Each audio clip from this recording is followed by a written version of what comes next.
नमस्कार। आज हम एक ऐसी किताब के हिंदी सार पर गहरी नजर डालने वाले हैं जिसने सच कहूं तो दुनिया भर में लाखों लोगों की पैसे को लेकर सोच बदली है। रॉबर्ट कियोसाकी की रिच डैड पुअर डैड। हाँ, बिल्कुल। ये किताब तो जैसे एक एक लैंडमार्क बन गई है फाइनेंस की दुनिया में। सही कहा। तो हमारे सामने इस किताब का एक विस्तृत सार है जो इसके सबसे अहम, सबसे जरूरी विचारों को हमारे सामने रखता है। हम्म। और आज हमारा मकसद है इस सार की मदद से उन बुनियादी वित्तीय सिद्धांतों को समझना और वो सोच के तरीके, वो मानसिक बदलाव जो लेखक ने अपने दो पिताओं के जरिए बताए हैं। हाँ, एक अमीर पिता और एक गरीब पिता, उनके अनुभव और उनकी शिक्षाएं। बिल्कुल।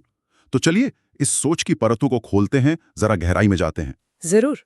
तो कहानी का जो आधार है वही अपने आप में बड़ा दिलचस्प है।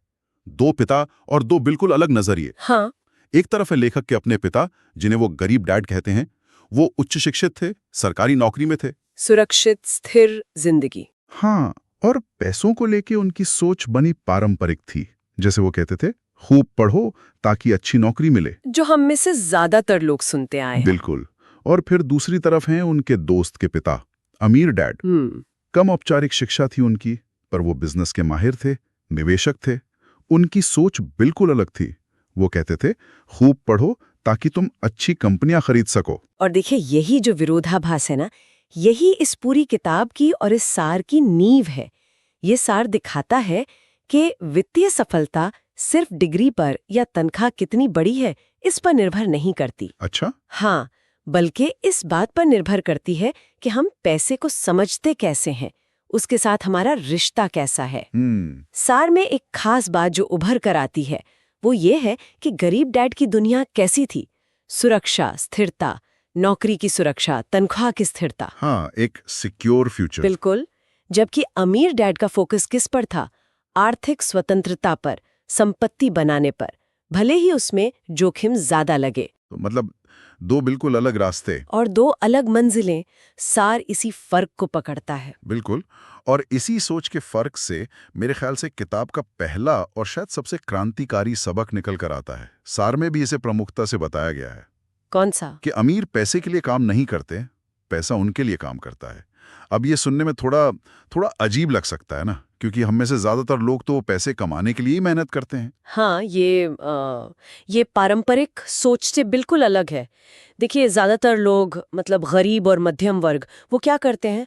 अपनी ऊर्जा, अपना समय इसे बेचकर पैसा कमाते हैं। मतलब नौकरी। हाँ, जिसे सक्रिय आय या एक्टिव इनकम कहते हैं। आप काम करते हैं, आपको पैसा मिलता है, काम बंद तो पैसा बंद। बिल्कुल। अमीर डैड का सिद्धांत, जैसा सार बताता है, वो इससे उलट था। वो कहते थे, ऐसी संपत्ति यानी एसेट्स बनाओ जो आपके लिए लगातार पैसा कमाए। भले ही आप उस वक्त काम ना कर रहे हो। हाँ, चाहे आप सो रहे हों। इसे कहते हैं निष्क्रिय आय या पैसिव इनकम। और ये फर्क सिर्फ पैसे कमाने के तरीके का नहीं है, ये पूरी मानसिकता का फर्क है।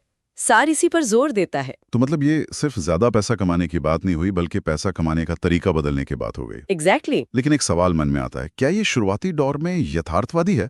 मतलब घर चलाने के लिए, रोजमर्रा के खर्चों के लिए तो एक्टिव इनकम चाहिए ही होगी ना? निश्चित रूप से। देखिए, सार ये नहीं कहता कि आप कल ही अपनी नौकरी छोड़ दें।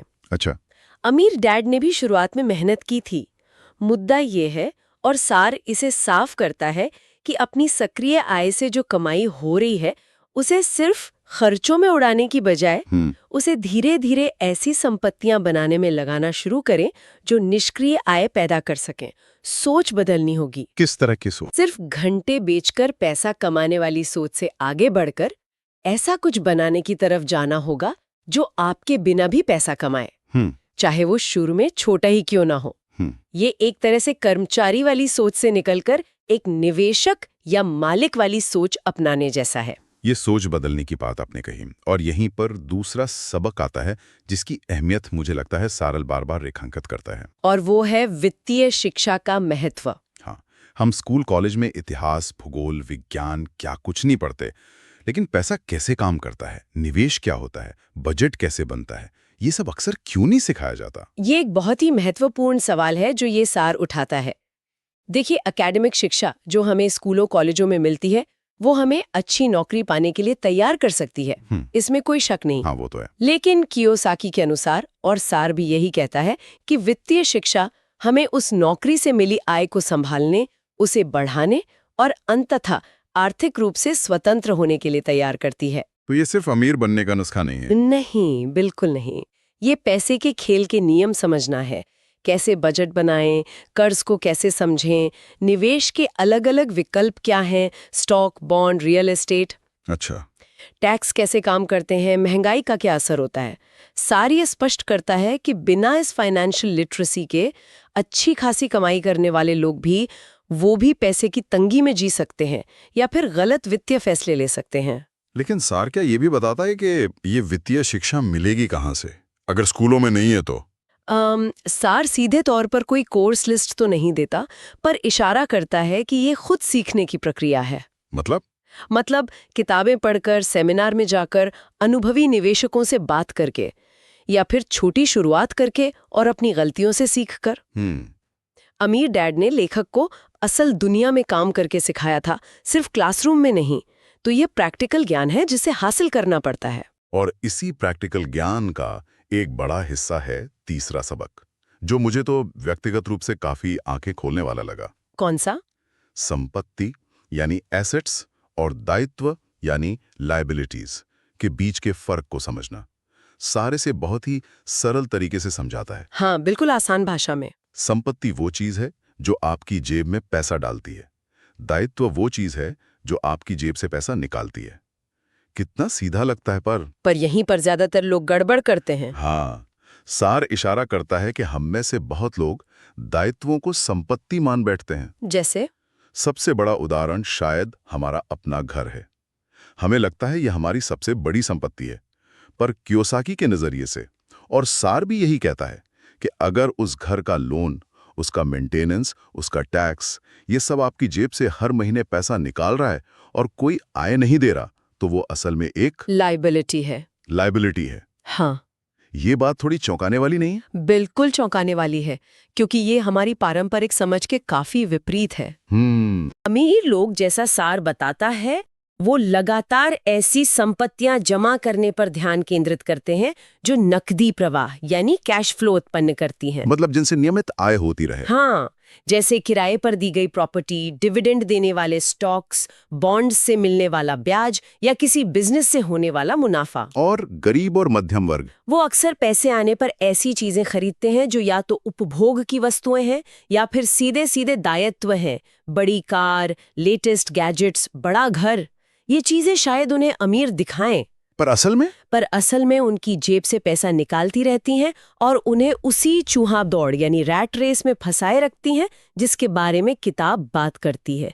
सार का निचोड़ ये है कि अमीर बनने के लिए संपत्ति वाले कॉलम को लगातार बढ़ाना होगा। तो इसका मतलब क्या यह है कि घर खरीदना ही नहीं चाहिए या कार नहीं लेनी चाहिए? नहीं, सार ऐसा बिल्कुल नहीं कहता। मुद्दा प्राथमिकता का है। अमीर डैड की सलाह क्या थी? पहले संपत्ति बनाओ जो आय उत्पन्न करे। ओके। और फिर उस आय से अपने शौक या दायित्व खरीदो। अच्छा, मतलब सीधे अपनी मेहनत की कमाई से दायित्व खरीदने से बचना चाहिए। हाँ, क्योंकि उससे आप पैसे के जाल में फंस सकते हैं। सार इस बात पर जोर देता है कि आप ये समझें कि कोई चीज आपके लिए संपत्ति है या दायित्व, और ये इस बात पर निर्भर करता है कि वो आपकी जेब में पैसा डाल रही है या निकाल रही है। बस ये समझना वाकई जरूरी है। और इसी से जुड़ा हुआ है चौथा सबक, अपने काम से काम रखो, माइंड योर ओन बिजनेस। अब इसका क्या मतलब है? क्या सबको अपना बिजनेस शुरू कर देना चाहिए? नहीं, सीधे तौर पर नहीं। सार के मुताबिक माइंड योर ओन बिजनेस का मतलब है कि अपनी नौकरी यानी प्रोफेशन के साथ साथ अपने बिजनेस पर भी ध्यान दो।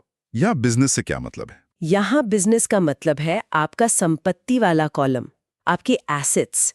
देखिए, आपकी नौकरी आपके महीने के खर्चे चला सकती है, आपको तनख्वाह दे सकती है, लेकिन आपका बिजनेस वो है जो आपको असल में अमीर बनाएगा, यानी आपकी वो संपत्तियां जो निष्क्रिय आय पैदा कर रही हैं। तो नौकरी करते हुए भी? हाँ, नौकरी करते हुए भी अपनी आय का कुछ हिस्सा लगातार अपने बिजनेस यानी अपनी संपत्ति वाले कॉलम में निवेश करते रहना चाहिए। तो ये बिजनेस कुछ भी हो सकता है, जैसे स्टॉक मार्केट में निवेश, कोई छोटी रेंटल प्रॉपर्टी, या कोई साइड हसल जिससे पैसिव इनकम बन सके? बिल्कुल। सार में कई उदाहरण दिए गए हैं। Real estates, stocks, bonds, mutual fund, बौद्धिक संपदा, जैसे किताब की रॉयल्टी वगैरह। मुख्य विचार ये है कि आपकी आय का स्रोत सिर्फ आपकी नौकरी पर निर्भर न रहे। धीरे धीरे समय के साथ आपकी संपत्ति से होने वाली आय इतनी बढ़ जानी चाहिए कि वो आपके खर्चों को पूरा कर सके। और तब आप चाहें तो अपनी नौकरी छोड़ सकते हैं। क्यों? क्योंकि अब आपका बिजनेस आपका ध्यान रख रहा है। ये है आर्थिक स्वतंत्रता की ओर एक कदम। अच्छा, अब आते हैं 5वें सबक पर। ये थोड़ा तकनीकी लगता है, पर सार इसे काफी महत्व देता है। टैक्स और कॉरपोरेशन की ताकत को समझना। हाँ, सार कहता है कि अमीर लोग अक्सर कॉरपोरेशंस मतलब कंपनियों का इस्तेमाल करते हैं, जिसके जरिए वो कानूनी तौर पर टैक्स बचा पाते हैं। ये कैसे काम करता है? हाँ, ये थोड़ा जटिल लग सकता है, पर इसका मूल सिद्धांत सार में सरल तरीके से समझाया गया है। देखिए, एक सामान्य वेतनभोगी कर्मचारी है, वो पहले अपनी आय पर टैक्स देता है ना? हाँ, टीडीएस कट जाता है। बिल्कुल। और फिर जो बची हुई रकम है, उससे वो खर्च करता है। लेकिन कॉरपोरेशन के नियम अक्सर अलग होते हैं। एक कॉरपोरेशन पहले पैसा कमाती है, फिर अपने बिजनेस से जुड़े खर्चे करती है, जैसे सैलरी, किराया, यात्रा वगैरह। ओके। और उसके बाद जो मुनाफा बचता है उस पर टैक्स देती है। तो फर्क क्या हुआ? फर्क ये हुआ कि अमीर लोग अक्सर अपनी संपत्तियों को एक कॉरपोरेशन के तहत रखते हैं। इससे उन्हें बिजनेस के जायज खर्चों को टैक्स देने से पहले काटने का कानूनी लाभ मिल जाता है। लेकिन क्या ये तरीका हर किसी के लिए संभव है? कॉरपोरेशन बनाना तो कोई बड़ी बात लगती है। जरूरी नहीं कि हमेशा एक बहुत बड़ी मल्टीनेशनल कंपनी ही हो। सार इशारा करता है कि छोटे स्तर पर भी सही कानूनी सलाह लेकर ऐसी संरचनाएं बनाई जा सकती हैं जो टैक्स के लिहाज से फायदेमंद हो।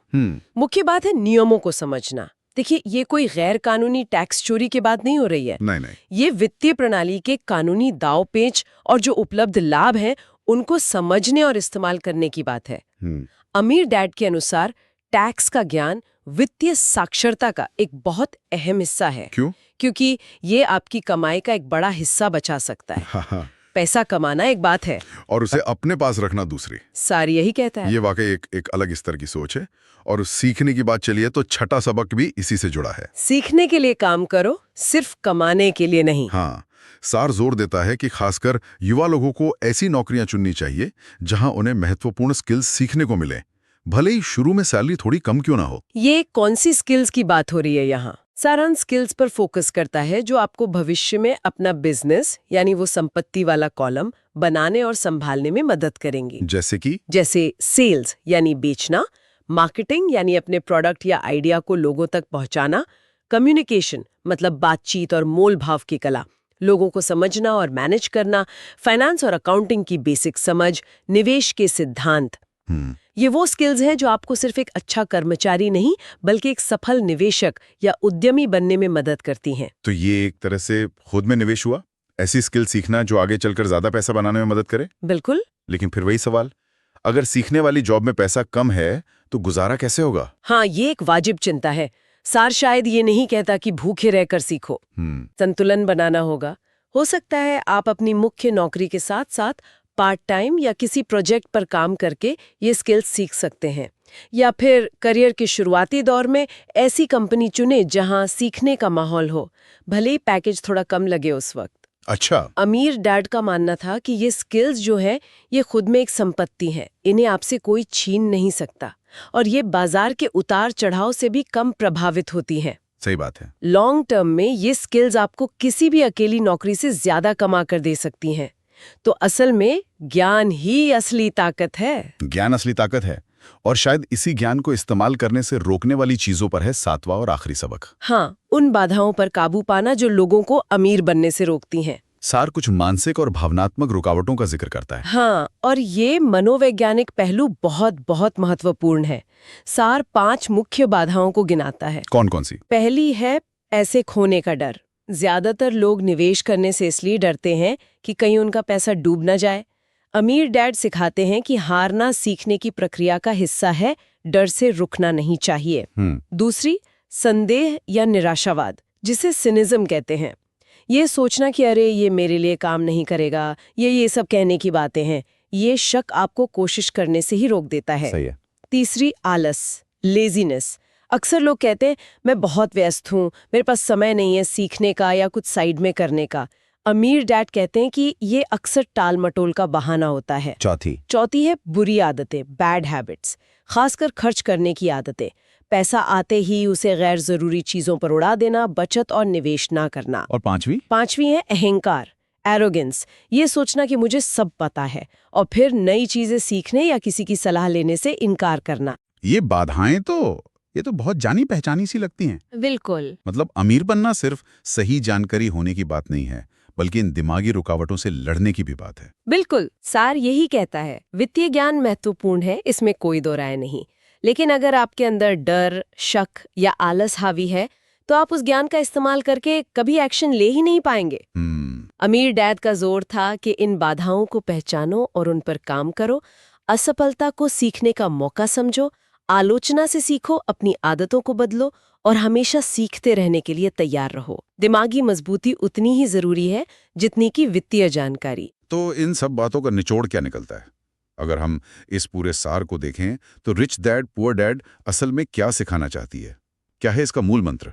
मेरे विचार में सार का जो केंद्रीय संदेश है वो पैसे के प्रति हमारे नजरिए में एक बुनियादी बदलाव लाना है। ये सिर्फ कैसे अमीर बने की टिप्स वाली किताब नहीं है। बिल्कुल, बल्कि ये कहती है पहला, सिर्फ अच्छी नौकरी और डिग्री के पीछे भागने की बजाय वित्तीय रूप से साक्षर बने, फाइनेंशियली लिटरेट बने। ठीक है। दूसरा, पैसे के लिए काम करने की बजाय ऐसा सिस्टम बनाए कि पैसा आपके लिए काम करे, मतलब संपत्ति बनाए, एसेट्स एक्यूमुलेट करें। ओके। तीसरा, संपत्ति और दायित्वों के फर्क को गहराई से समझें और लगातार संपत्ति वाले कॉलम को बढ़ाते जाएं।